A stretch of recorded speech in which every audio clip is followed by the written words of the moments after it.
തിരഞ്ഞെടുപ്പ് തീയതികളും ഘട്ടങ്ങളും തിരഞ്ഞെടുപ്പ് മൂന്നും ഘട്ടമായാണ് നടന്നത്.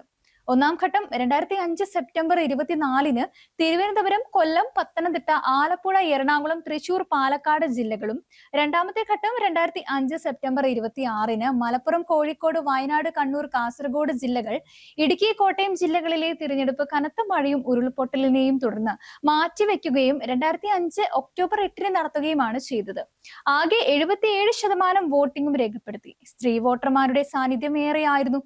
അതുകൂടാതെ ആദ്യമായി ജനപ്രതിനിധികളിൽ 50% സ്ത്രീ പ്രാതിനിധ്യം നടപ്പാക്കിയ ആദ്യത്തെ തിരഞ്ഞെടുപ്പ് കൂടിയായിരുന്നു അത്. ഇനി തെരഞ്ഞെടുപ്പ് ഫലത്തെക്കുറിച്ച് പറയുകയാണെങ്കിൽ ഇടതു മുന്നണി ചരിത്രത്തിലെ ഏറ്റവും വലിയ വിജയം നേടിയ തിരഞ്ഞെടുപ്പായിരുന്നു 2005-ലേത്. ഇടത് തരംഗം എന്നാണ് മാധ്യമങ്ങൾ അത് റിപ്പോർട്ട് ചെയ്തതും.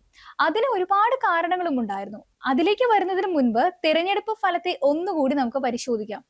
ആകെ 999 ഗ്രാമപഞ്ചായത്തുകളിൽ 605 എണ്ണം ഇടതു മുന്നണി നേടിയപ്പോൾ UDFന് കേവലം 317 എണ്ണം മാത്രമാണ് നേടാനായത്. ബ്ലോക്ക് പഞ്ചായത്തുകളിൽ 109 എണ്ണം ഇടതു മുന്നണി നേടിയപ്പോൾ UDF 42-ലേക്ക് ഒതുങ്ങി. ജില്ലാ പഞ്ചായത്തുകളിലെ കണക്കെടുത്താൽ 14-ൽ 13 LDFനാണ് നേടിയത്. മുസ്ലിം ലീഗിന്റെ കോട്ട എന്നറിയപ്പെടുന്ന മലപ്പുറം ജില്ലാ പഞ്ചായത്തും അത്തവണ LDF നേടി. ആകെ ഇടുക്കി ജില്ലാ പഞ്ചായത്തിൽ മാത്രമാണ് UDFന് ഭൂരിപക്ഷം നേടാനായത്.